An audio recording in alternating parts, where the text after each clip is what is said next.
오늘 데살로니가전서 4장 13절에서 18절. 우리 귀한 말씀. 참 주님의 말씀이 우리 속에 있습니다. 데살로니가전서 4장 13절에서 18절. 여러분 이 말씀을 아예 마음에 탁 그냥 하나님의 말씀의 빛으로 받아들일 수 있기를 바랍니다. 우리 찾아보면은 13절에서 18절까지 위에 제목이 그리스도의 재림과 부활의 위로라고 되어 있잖아요. 데살로니가전서 4장 13절부터 18절까지가 이 부활에 관한 가장 좋은 말씀이다. 딱 마음에 기억하시기 바랍니다. 자, 1절 13절.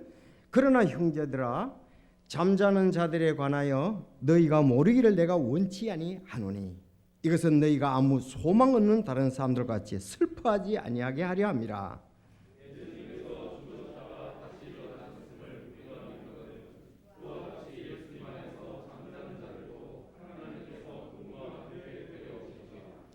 우리가 주의 말씀에 의거하여 너희에게 이것을 말하노니 곧 주께서 다시 오실 때까지 살아서 남아있는 우리가 결코 잠자는 자들보다 앞서지 못하리라.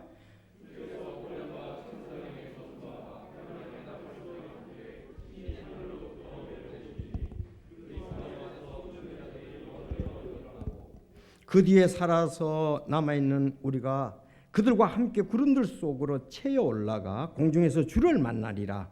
그리하여 우리가 항상 주와 함께 있으리라. 그러므로 이 말씀들로 서로 위로하라. 아멘. 기도하겠습니다. 하나님 아버지 감사합니다. 정말 하나님께서 창조주심을 다시 느낄 수 있는 이 귀한 봄을 허락해 주셔서 감사합니다. 이제 참 싹이 트고 꽃이 피더만 이제는 더 푸르름이 이제 짙어가는 그런 또 계절이 다가온 것을 우리가 볼 수가 있습니다.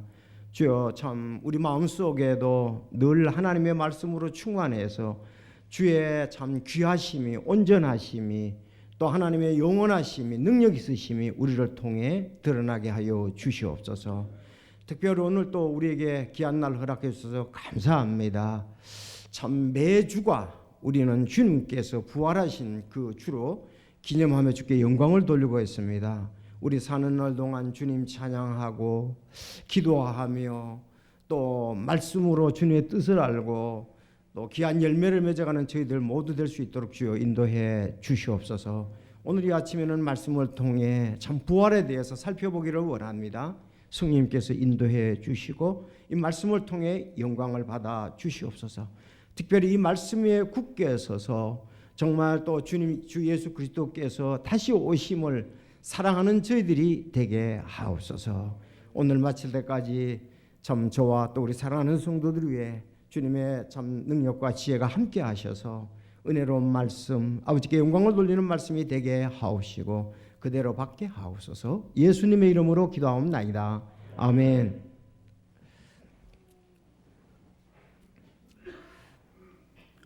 오늘 데살로니가전서 4장 13절부터 18절까지 가장 슬픈 일이 있다면은 사람들이 이 세상을 떠나는 거겠죠. 가장 슬픈 일이 있다면 이 땅을 떠나는 겁니다. 그래서 장례식장에만 그야말로 곡소리가 나죠. 그래서 죽음이라는 것은 참 그 헤어짐인데 슬프다. 그런데 오늘 본문에도 말씀해 보니까 잠자는 자들에 관하여 이 잠잔다는 것을 이렇게 아름답게 표현한 거죠. 죽은 자들에 관하여 이 말이거든요. 죽은 자들에 관하여 잠자는 자들에 관하여 내가 모르기를 원치 않으니 이제 알라 이 말이죠. 그러면 알아야 된다. 이것은 아무 소망 없는 사람들 같이 슬퍼하지 않게 하랍니다. 그들은 그걸로 끝나는 줄 알고 슬퍼서 그 돌아올 수 없을 정도로 그 특별히 시체가 드는 관이 그 화로 속에 들어갈 때에 그 참 이제 다 이제 흔적이 없어지는구나 하면서 얼마나 슬퍼합니까? 근데 우리는 너무 이렇게 슬퍼하지 말고 다시 만날 것을 기대하면서 서로 위로하라 이렇게 말씀을 했습니다. 그래서 예수님께서 이제 잠자는 자들을 데리러 오신다 그랬습니다. 잠자는 자들을 데리러 온다.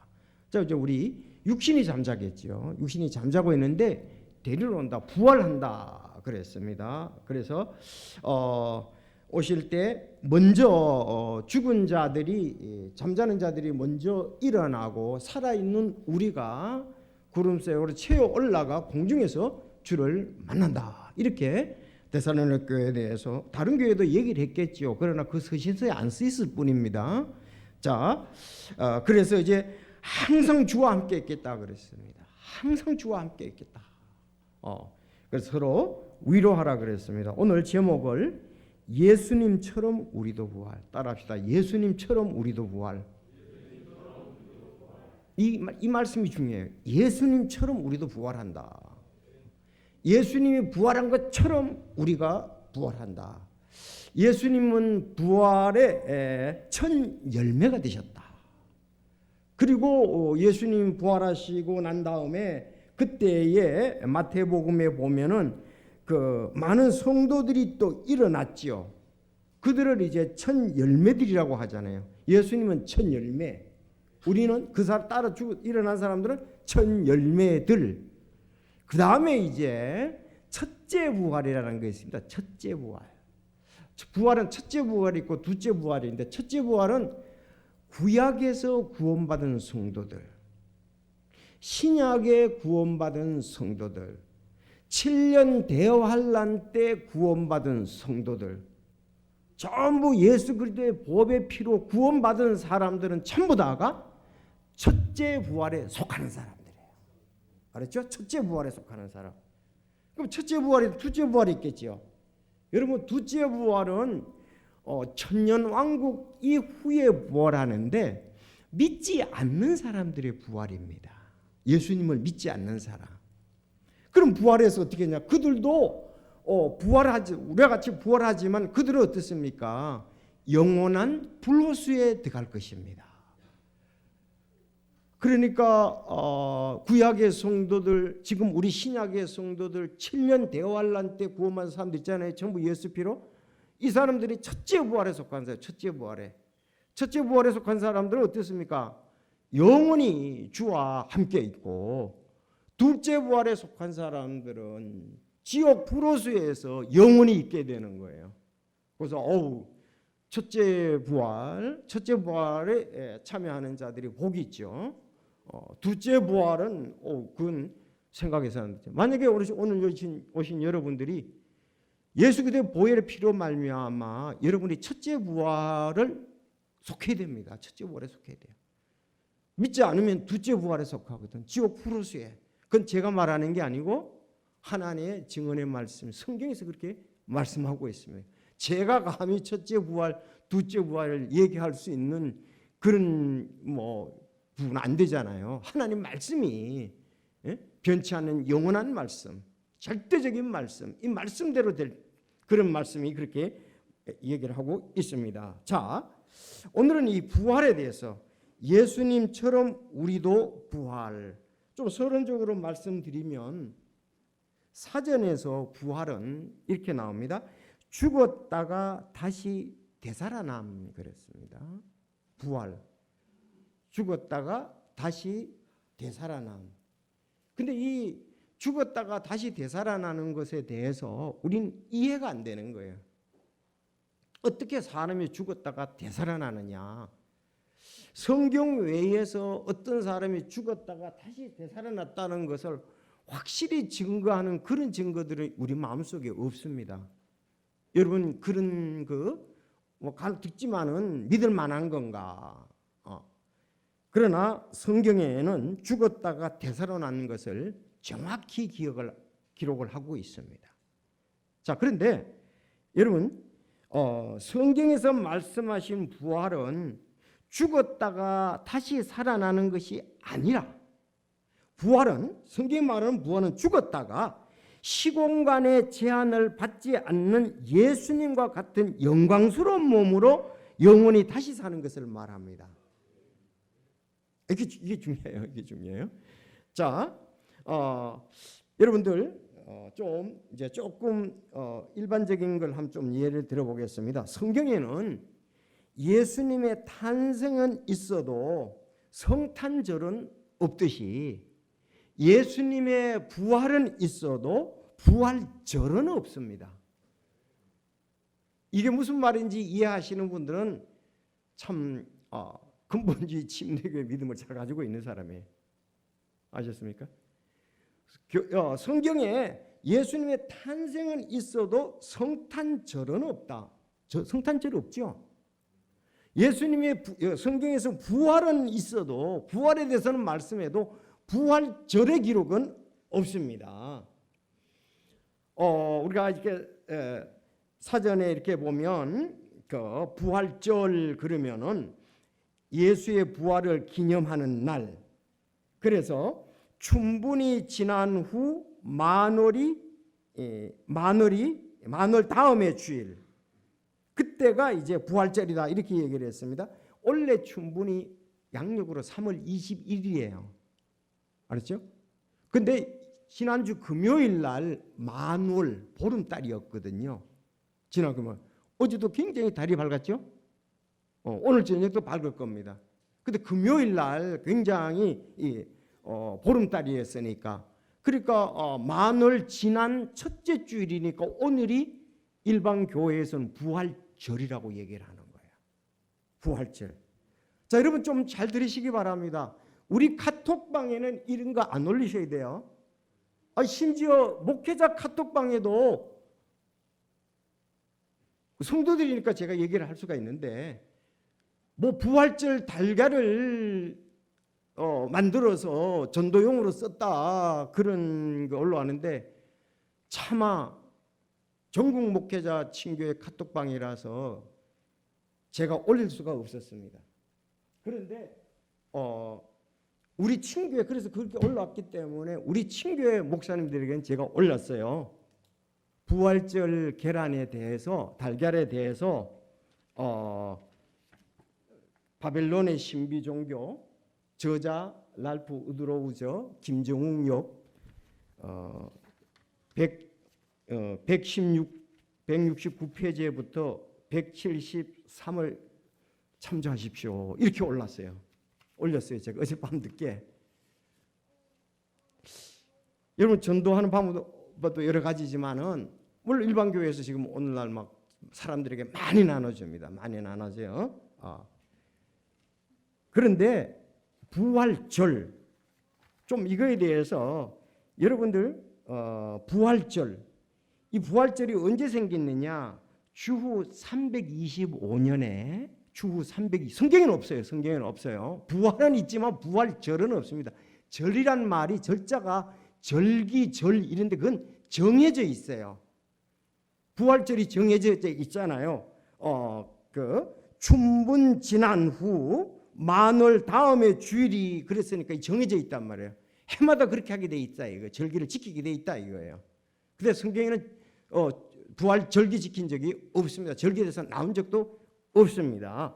자, 주후 325년 천주교가 그 니케아 공의회에서 제정한 것이 부활절입니다. 325년. 그러니까 여러분들 뭐 사순절도 들어봤죠. 요새 참 이 인터넷 때문에 이런 것이 많이 나오는데, 사순절, 즉 사순절이라는 말은 지금 오늘이 부활절이잖아요. 일반 사람들이 말하는 부활절이잖아요. 지금부터 40일 전에를 사순절이라고 얘기하는 거예요. 그러니까 40일 후가 지금부터 쭉 가면 40일 전에, 그 40일부터 시작해서 부활 때까지가 사순절이라고 그랬어요. 그래서 사순절에 이제 여러 가지 행사들을 하기도 하죠. 뭐 거기에 보면 종려주일도 있고, 발식계는 뭐 세족주일도 있고, 또 금요일 날 금식 날도 있고 이렇습니다. 그 전부 다 부활절기에 연결된 부분들입니다. 그래서 우리 주일학교 교사 여러분들 잘 아셔야 돼요. 이런 것은 이 성경에서 온 것이 아닙니다. 종교회의에서 만들고 교회에서 만들 겁니다. 가톨릭은 철저하게 로마 교황청 교회력에 따라서 절기를 지키고 있습니다. 그들은 6가지 절기를 지키고 있는데 강림절기, 성탄절기, 주연절기, 사순절기, 부활절기를 성령 강림절을 지킨다 이거예요. 그런데 이 가톨릭에서 나온 개신교들도 이거를 지금 일부 따라 지키고 있습니다. 지키는 교회도 있고 안 지키는 교회도 있는데 그걸 따라 지키는 교회들이 그렇게 자, 물론 전 세계적으로 성탄절, 부활절 전 세계적이죠. 근데 우리가 그것이 온 것이 성경에서 왔느냐? 왜 그런 게 왔느냐? 천주교가 사람들을 수용하기 위해서 이교도들을 하는 것을 갖다가서 교회의 성경에 나오는 거하고 접목을 시킨 겁니다. 접목을 시켰어요. 그래서 이제 계란에 대해서도 그렇잖아요. 달걀에서 병아리가 나오듯이 예수님이 무덤에서 나왔다 이렇게 잘 철부를 시켜놓은 거예요. 아니 달걀에서 병아리 나오잖아요. 특히 봄에 많이 그렇잖아요. 봄에 어릴 때도 보면 봄에 한 3월달 되면은 그냥 암탉들이 병아리를 데리고 그냥 돌아다니잖아요. 삐약삐약 병아리 막 그런 노래도 있잖아요. 그러니까 봄에 축제가 되는 거예요. 겨울에는 그 닭이 품어도 병아리가 나오면 안 얼어 죽죠. 그래서 봄에 제일 처음에 나오는 병아리들이에요. 그래서 그런 거를 달걀에서 병아리가 나온다. 그런 것처럼 무덤에서 예수님이 부활했다. 이렇게 딱 이방 종교에서 하는 종교에서 하는 것을 기독교 성경인 것 접목을 시킨 거예요. 여러분 우리가 세례도 영세도 마찬가지잖아요. 각 종교에 가장 중요하게 여기는 그것이 어떤 것이냐? 그러니까 콘스탄틴 황제가 보니까 기독교에서 가장 중요한 것이 이 세례 침례더라. 그래서 세례를 갖다 영세를 갖다가 구원이라고 얘기를 해버렸잖아요. 영세 받으면 구원받는다 이렇게 나온 거죠. 자, 그래서 이런 부분들을 우리가 세상에서 관점에서 세상은 그 좋아하지요. 왜? 그런 이교도들이 하는 것을 기독교의 성경에서 나오는 거하고 접목을 시켜서 하니까 지금 사람들이 혼돈이 되는 거예요. 이건 기독교인지 이교도인지. 그러나 성경에는 그런 부분들이 없습니다. 그래서 우리 교사 여러분들 이 책 이게 다 팔려가지고 없어요. 다시 이제 발간을 해야 되는데 이렇게 보시고 선생님 계란 안 줘요. 다른 교회는 이쁜 계란 주는데 막 요새는 칠하다가 안 돼가지고 아주 색깔 있는 포장으로 해버리잖아요. 아주 구미가 당기잖아요. 그래서 그리고 또 아이들 먹는 그런 것도 계란 비슷하게 해가지고 잘 포장을 해서 그 안에 초콜릿도 들어 그런 것도 있더라고요. 상술이 놀랍죠. 자, 성도 여러분, 우리는 이 이교도 풍습들이 교회에 들어오면 배척해야 됩니다. 그래서 가톨릭이 이방 종교에 더 많은 신도들을 끌어들이기 위해서 이방 종교와 화해한 것을 이게 입증해 준다 이거예요. 우리는 이방 종교와 기독교의 많은 사람들이 배교한 사람들의 유사점을 발견하려고 합니다. 그래서 우리는 성경으로 돌아가야 돼요. 그럴 수밖에 없죠. 가톨릭에서 나왔으니까 프로테스탄트 그 저항주의잖아요. 저항. 그래서 개신교라고 그러잖아요. 보통 사람들이 이제 교회라 그러면 천주교하고 히랍정교하고 개신교 그걸 세 개를 이렇게 치잖아요. 그러나 가톨릭과 관계없이 가톨릭으로부터 오히려 핍박을 받은 사람들이 있습니다. 그 사람들이 누굽니까? 침례 교도들입니다. 세례를 주려고 그러고 법으로 정했는데 침례를 받겠다고 안 받겠다 그러니까 끌고 가서 죽이는 거예요. 전부 다 매가지고 물속으로 바닷속으로 끌고 들어가는 거예요. 강 속으로 끌고 들어가는 거예요. 그래? 너들 죽어봐라. 진짜 영원히 잠기게 해주겠다. 묶어가지고 들어가서 그냥 죽는 거예요. 그러나 성경적으로 보면 침례가 옳습니다. 맞습니다. 그러니까 성경대로 믿을 것이냐, 종교화.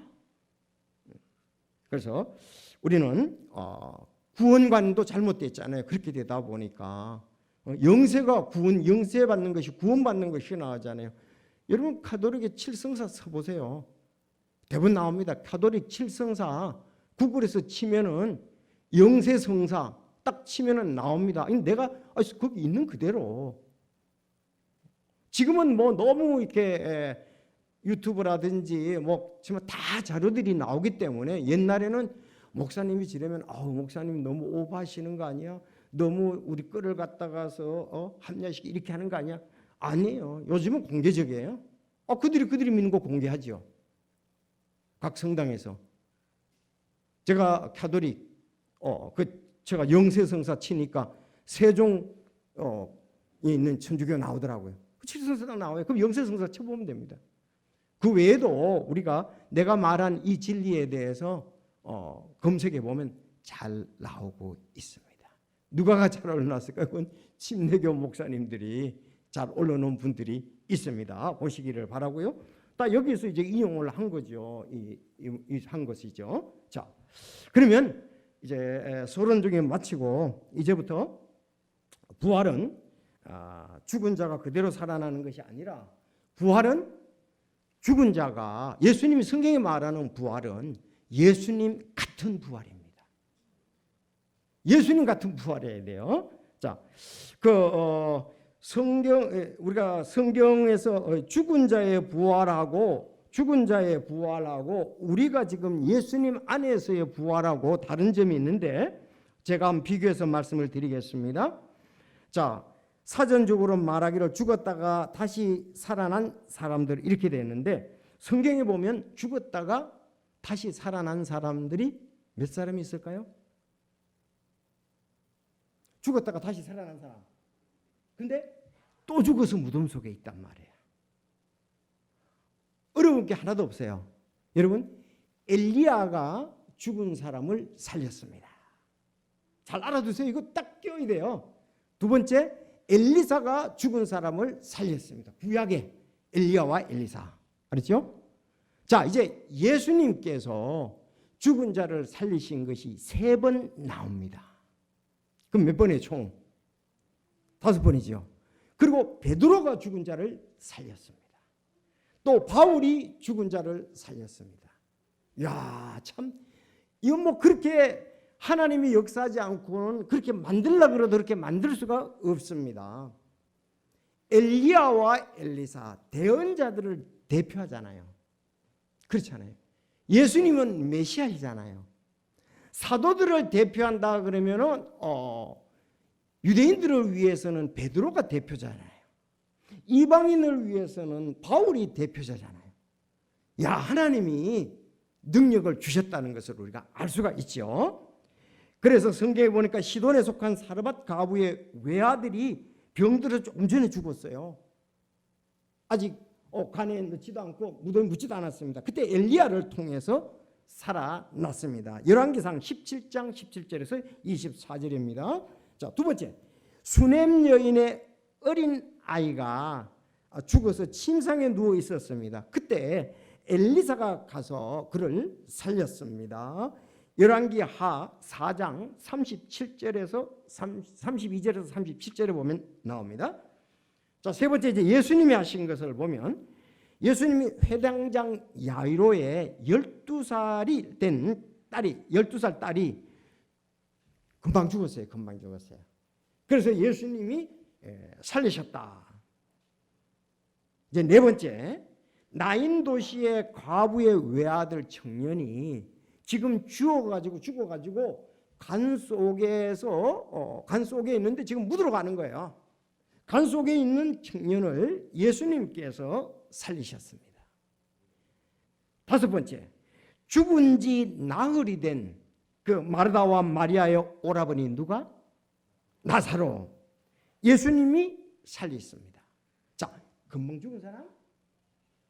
12살 된 야로의 딸. 자, 청년인데 지금 간 속에 들어가서 갑니다. 나사로는 작년이겠죠. 죽은 지 사흘이 됐습니다. 얼마나 오래되었든지 나이에 또 관계없이 예수님은 능력을 발휘하사 살렸습니다.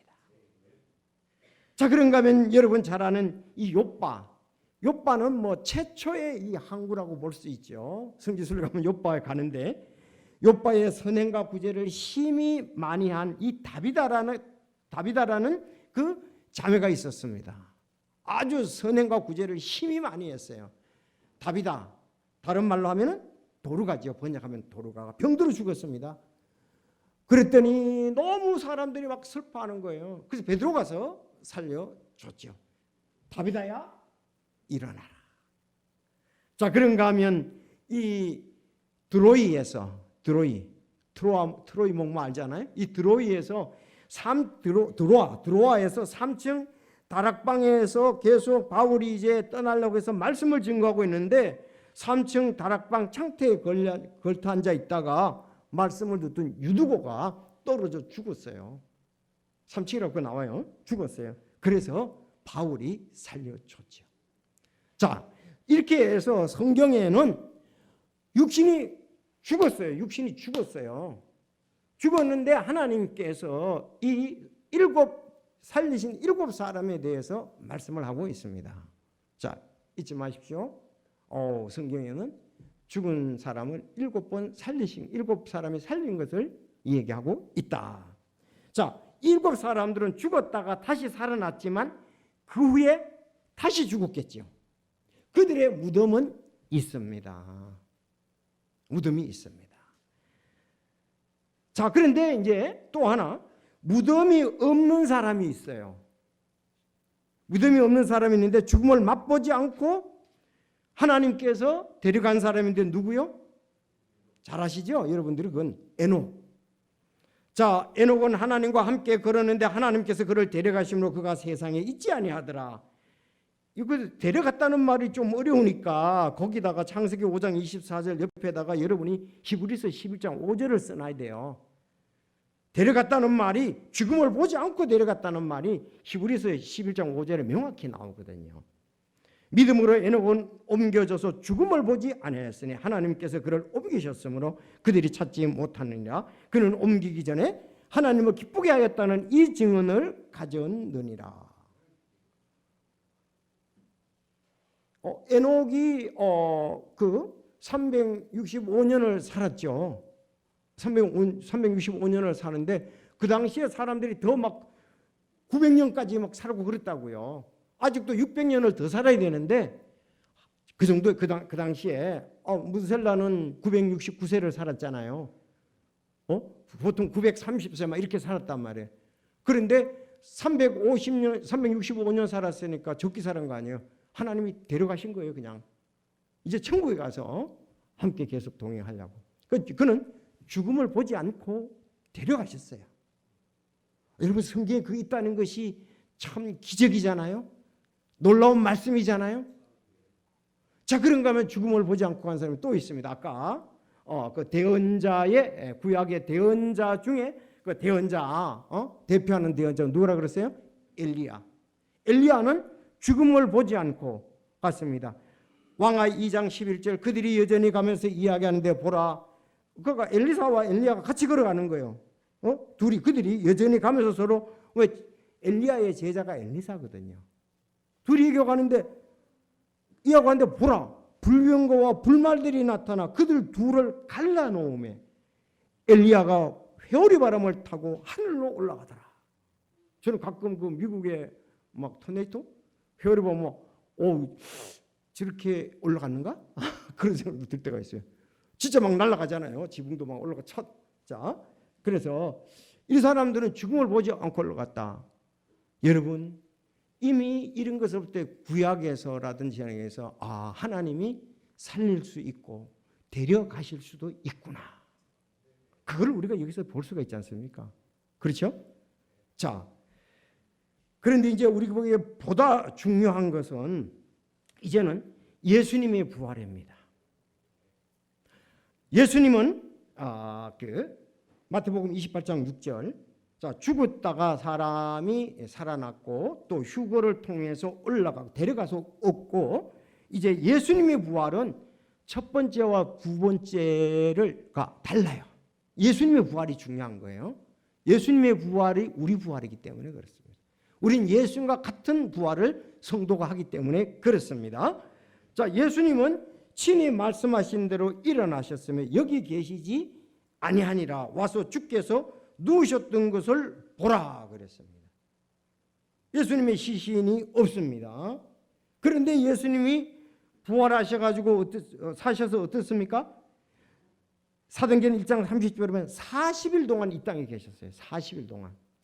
40일 동안 계셨는데 부활 승천하시기까지 11번을 나타났습니다. 막달라 마리아에게 나타났고 여인들에게 나타났고 베드로에게 나타났고 두 제자에게 나타났고 10제자에게 나타났고 도마에게 나타났고 7 제자에게 나타났고 500여 형제에게 나타났고 야고보에게 나타났고 11 제자에게 나타났고 올리브산에서 120명이 보는 데서 이제 승천하셨으니까 11번에 나타났다는 것을 보이고 있습니다.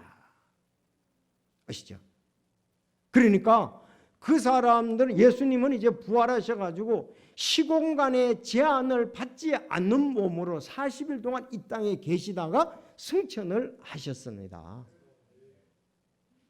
자, 예수님 같이 우리가 부활한 몸은 죽었다가 살아난 그 맘 말고, 이제 아까 7가지 그거 말고, 예수님 같은 부활은, 오늘 우리 부활에 대해서는 그 부활은 우리 육체가 삽니다. 육체가 삽니다. 무덤 속에 있던 육체가, 예수님 육체가 살듯이 삽니다. 육체가 사는데 시공간의 제한을 받지 않습니다. 시간과 공간의 제한을 받지 않습니다. 왜? 제자들이 모여 있는데 예수님께서 문이 두려워서 닫았는데 거기에 나타나셨거든요. 공간의 제한을 받지 않지 않습니까? 그렇죠. 그 예수님이 가고자 하면 벌써 내가 갈리로 가겠다 그러면 예수님 뭐 말도 안 타시고 걸어가시도 아니고 벌써 그 영적인 몸으로 가셨단 말이죠. 시간과 공간의 제한을 받지 않으신다. 자, 그래서 이 빌립보서 3장 20절인데 그분께서는 모든 것을 자기에게 복종시킬 때 사용하는 능력을 발휘하사 우리의 천한 몸을 변화시켜 자신의 영광스러운 몸과 같게 만드시리라. 여러분, 우리 지금은 천한 몸입니다. 우리 시간권의 제한을 받고 있습니다. 이 코로나 때문에 그냥 교회가 마스크를 쓰고 예배도 못 드릴 지경이었습니다. 아직 우리 몸이 이게 뭐 감기에 걸리고 뭐 지금, 그래서 이 천한 몸이다 아직은. 그러나 영광스러운 몸과 같게 된다. 따라붙어 영광스러운 몸. 자, 우리 부활의 몸은 예수님 말씀하신 예수님의 몸이 영광스러운 몸처럼 우리도 영광스러운 몸이 된다. 따라붙어 천한 몸, 영광스러운 몸. 이런 단어들을 우리가 마음속에 있고 외워야 이 교제도 하고 기쁨도 있고 증거도 하지요. 자, 우리를 그 몸을 갖다가 부활의 몸을 영광스러운 몸이라 그런다. 자, 그러면은 이제 성경을 통해서 잠시 이제 마지막 결론적으로 말씀을 드리겠습니다. 우리도 예수님처럼 부활한다. 띄워주세요. 자, 보세요. 이걸 딱 그냥 요것도 한 번에 그냥 딱 보시고 머릿속에 마음속에 두시기를 바랍니다. 첫째, 구약 성도들의 부활에 대한 확실한 믿음.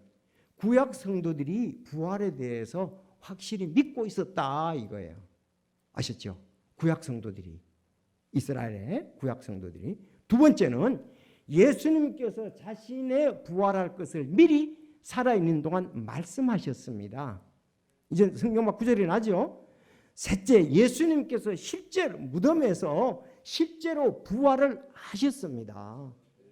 그리고 40일 동안 있다 그랬잖아요. 자, 이제 네 번째, 12 사도들과 교회의 대사명이 부활을 증거하는 겁니다. 이건 뭐 딱 그냥 우리 주일학교 아이들도 좀 기억력이 좋은 아이들은 잘 기억할 거예요. 야, 구약 성경에서 부활에 대해서 그들이 믿음을 갖고 있었다. 예수님이 부활에 대해서 살아있을 동안에 미리 말씀을 하셨다. 자, 셋째로 예수님께서 실제로 죽으시고 묻히셨다가 3일 만에 부활하셨다 이거예요. 그리고 12사도와 우리 성도들에게 대사명을 말씀하시잖아요. 내 부활에 대해서 너들 땅끝까지 이르러서 내 부활의 증인이 되라 이렇게 말씀하셨지 않습니까? 그러면 간단히 이거에 대해서 말씀을 보고 마치겠습니다. 자, 구약의 성도들이 부활에 대한 믿음. 욥 먼저 욥기 19장 25절에서 27절에 나오는데 욥이 너무 힘들었어요. 그야말로 피부와 암이 걸렸다시피 해서 머리부터 발까지 그냥 온몸이 가려워서 기와로 그냥 기와 가지고 기와장 가지고 끓고 있잖아요. 이렇게 피가 나도록 너무 이게 그 비병 때문에 그래서 죽고 싶었습니다. 내가 하나님 나 죽고 싶습니다. 너무 고통스럽습니다. 그런데 그 욥이 이 말씀 중에 어떤 게 있느냐 하면 욥기 19장 25절에 내가 알거니와 내 구속자께서 살아계시고 또 마지막 날에 그분께서 땅 위에 서시리라. 내 살갗의 벌레들이 이 몸을 멸할지라도 내가 여전히 육체 안에서 하나님을 보리라. 아니 벌레들이 우리가 사람이 죽으면 벌레들이 우리를 다 먹지 않습니까? 그렇죠? 그런데 이 몸이 멸할지라도 내가 여전히 다시 육체 안에서 하나님을 본다는 것은 이 부활의 육체를 말하거든요. 욥은 이런 믿음을 가지고 있었습니다. 여러분도 그런 믿음을 가지고 있습니까? 여러분 그렇게 믿습니까? 우리는 이미 예수님이 부활했는데도 안 믿으면 이건 진짜 진짜 너무 딱해요. 신앙생활이 너무 빈약해요. 그건 안 되죠. 욥은 예수님이 오셔서 메시아가 오셔서 그렇게 할 것을 믿고 있었단 말이에요. 자, 두 번째 다윗입니다. 오늘 오후에도 얘기를 할 건데요. 다윗도 그렇게 얘기를 했죠. 다윗이 얘기한 것을 사도행전 2장에 보면 베드로가 또 설교할 때 그 말씀을 인용했습니다. 그리고 실제로 그렇게 하셨잖아요. 이는 주께서 내 혼을 지옥에 남겨두지 아니하시고 주의 거룩한 자가 썩음을 보지 아니하시길 것이기 때문이라. 썩음을 보지 않고 부활할 것을 얘기했다 이거예요. 시편 16편 10절 따라합시다. 시편 16편 10절 이건 아주 중요합니다. 성경대로 그리스도께서 부활했다는 말을 할 때는 이거 얘기 나오는 거예요. 시편 16편 10절입니다. 알았죠? 자, 그래서 다윗도 이 부활에 대한 믿음을 가지고 있었고, 자, 욥이 부활에 대한 믿음을 가지고 있었고, 다윗이 부활에 대한 믿음을 가지고, 이사야도 부활에 대한 믿음을 가지고 있었습니다. 이사야 대예언자잖아요. 분량이 많잖아요. 그가 얘기하기를 26장 19절에 주의 죽은 자들은 살겠고 그것이 나의 죽은 몸과 함께 일어나리라. 흙 속에 거하는 자들아 너희는 깨어 노래할지라다. 주의 이슬은 채소의 이슬 같으니 땅이 죽은 자들을 내놓으리라. 이사야도 부활의 믿음을 가지고 있었습니다. 다니엘도 12장 2절에 말씀합니다. 땅의 티끌 속에서 잠자는 중에 많은 사람이 일어나 얼마는 생명에 이르고 얼마는 수치와 영존하는 치욕에 이르리니. 이야, 이 참 다니엘 12장 2절 말씀은 굉장한 거예요. 부활하는데 티끌 속에서 잠자는 사람들, 티끌 흙이잖아요. 흙 속에서 잠자는 자들이 일어나는데 어떤 사람들은 영존하는 생명에 이른다 이거예요. 근데 어떤 사람들은 수치와 영존하는 치욕에 이른다 그랬습니다. 오늘 여기 예배에 참석하신 여러분들, 우리는 영존하는 생명에 이르러야 됩니다. 예수 그리스도의 보혈을 통해서 확실히 믿고, 그런데 어떤 사람은 이 예수 그리스도의 십자가의 죽음과 부활을 거절하는 걸 하면 어떻습니까? 그들은 수치와 영존하는 치욕에 이르는 그런 것에 산다. 이 기간은 얼마예요? 약 1000년이 넘는다. 우리가 먼저 부활하잖아요. 그렇죠. 7년 대환란 때 부활했잖아요. 근데 1000년 후에 그들이 믿지 않는 사람들이 전부 다 부활해가지고 결국은 심판을, 백보자 심판 그잖아요. 심판을 받고 물무로 들어가지 않습니까?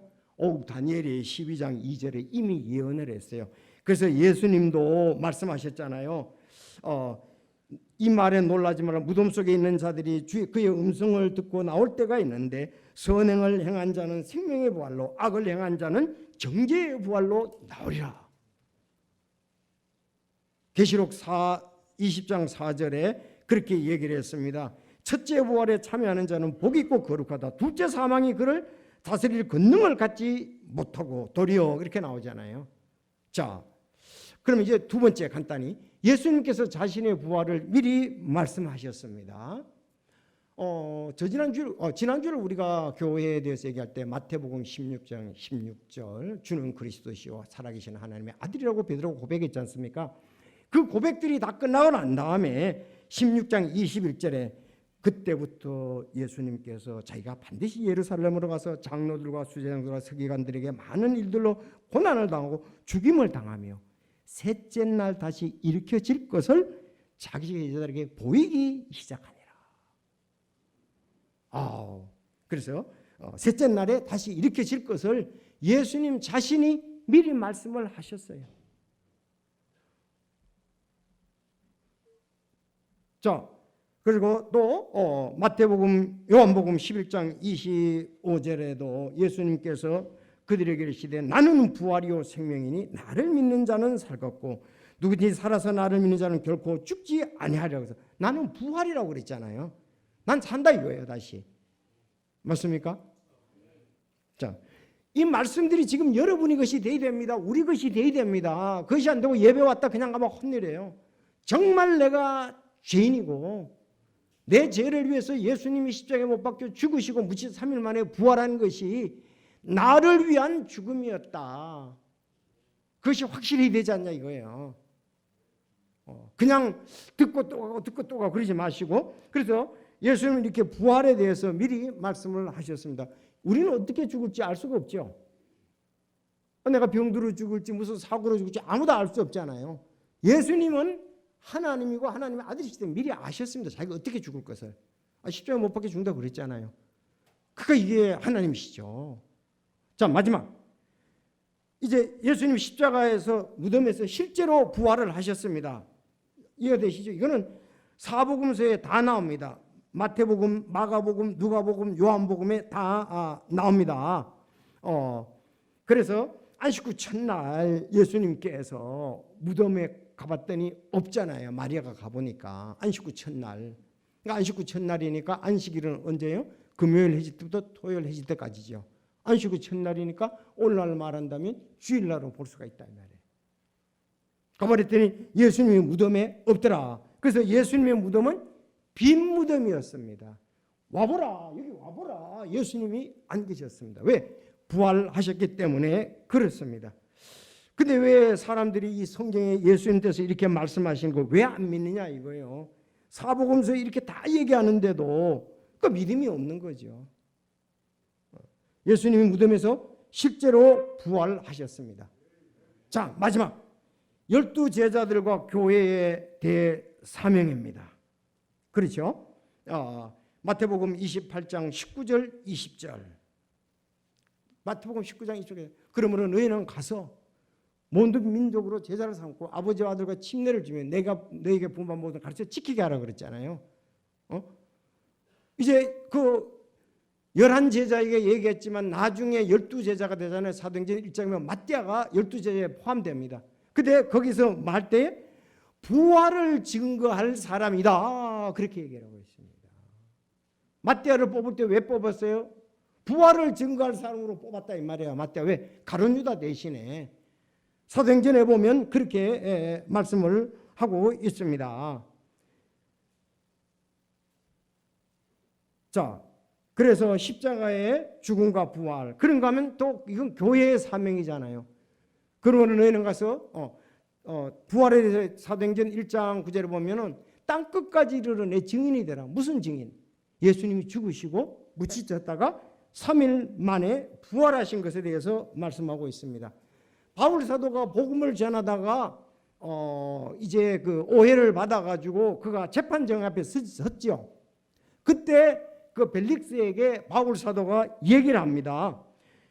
자, 내가 부활에 관해 신문을 받노라 한 이 한 목소리 외에는 없다. 이거 내가 잘못했다면 난 부활 증거한 것밖에 없다. 그래서 바울은 부활의 증인이었습니다. 베드로도 사도행전 2장에 보면 부활의 증인이었습니다. 오늘날 교회도 부활의 증인이 되는 것입니다. 그래서 이 부활은 우리가 고린도전서 15장에 보면은 그러나 우리 주 예수를 통하여 우리가 승리를 주는 하나님께 감사. 그러므로 내 사랑아 너희는 굳게 서는지 말고 항상 주의 일을 넘치게 하라. 너희 수고가 주 안에서 헛될 줄 아는 줄을 너희가 아느니라. 히브리서 12장 2절 중요한 구절인데 우리의 믿음의 창시자여 또 완성자이신 예수님을 바라보자. 그분께서는 자기 앞에 놓인 기쁨으로 인해 수치를 멸시하시며 십자가를 견디셨고 하나님의 왕자 오른편에 앉으셨느니라. 예수님이 수치를 당했잖아요. 엄청 수치를 당했잖아요. 그렇죠? 옷을 벗겨가지고 나누기도 하고 침을 뱉고 갈대로 때리고 말할 수 없도록 그런 또 십자가의 고통을 당하셨잖아요. 근데 예수님이 그런 걸 다 이길 수 있었던 것은 뭐였었냐? 한 가지, 앞에 놓인 기쁨으로 인해. 앞에 놓인 기쁨이 뭡니까? 부활. 너들이 어떻게 하든 간에 뭐 나를 톱으로 켜도 좋다, 채찍으로 때려도 좋다, 어떻게 주든 관계없이 나는 죽은 다음에 3일 만에 하나님의 능력으로 부활할 것이다. 기쁨으로 인해서 수치와 멸시를, 고통, 고난을 다 참으셨습니다. 바로 이게 우리도 마찬가지죠. 우리가 이 땅에서 여러 가지 어려움을 당한다 할 때 우리는 부활의 기쁨 때문에 견딜 수 있고 희생할 수가 있고 열심을 낼 수가 있다는 사실입니다. 왜? 예수님처럼 우리도 부활할 수 있기 때문에 그렇습니다. 그래서 성도 여러분, 참 이 부활, 영광스러운 몸과 같이 된다는 거, 그 부분을 아시고 부활의 신앙 안에서 우리가 날마다 주님을 찬양하고 주께 영광을 돌릴 수 있기를 바랍니다. 오늘 제목, 예수님처럼 우리도 부활. 구약의 성도들이 부활에 대한 이미 믿음의 확신을 가지고 있었다. 누구? 욥, 다윗, 다니엘, 엘리야, 이런 사람들. 자, 그런가 하면 예수님이 살아계실 때 나는 죽고 3일 만에 부활할 거야 얘기를 하셨잖아요. 이런 게 어디 있어요? 사람에게는 있을 수가 없는 거예요. 세 번째, 예수님은 실제 무덤에서 부활을 하셔서 예수님의 무덤은 빈 무덤 내게 보셨다. 그리고 12사도와 교회에 대해 사명이, 우리가 교회가 뭐 하느냐? 예수님 부활 증거하는 거란 말이에요. 그런데 정작 내가 부활을 안 믿고 있다면은 나는 지금 영존하는 생명을 얻지 못하고 있다. 영존하는 생명을 가졌다면 당연히 부활하지요. 부활장이 고린도전서 15장이 부활장입니다. 거기 보면 부활을 믿지 못하는 것은 가장 우리의 소망이 이 땅뿐이라면 우리가 가장 불쌍한 자다, 그렇게 얘기를 했습니다. 아이고 이 땅에서만 뭐 잘 살고 잘 먹고 하면 되지, 그게 아니에요. 가장 불쌍한 자라고 그랬습니다. 예수님도 부활에 때문에 기쁨이 있었는데 우리도 부활의 기쁨이 있어야 될 줄로 믿습니다. 기도하겠습니다.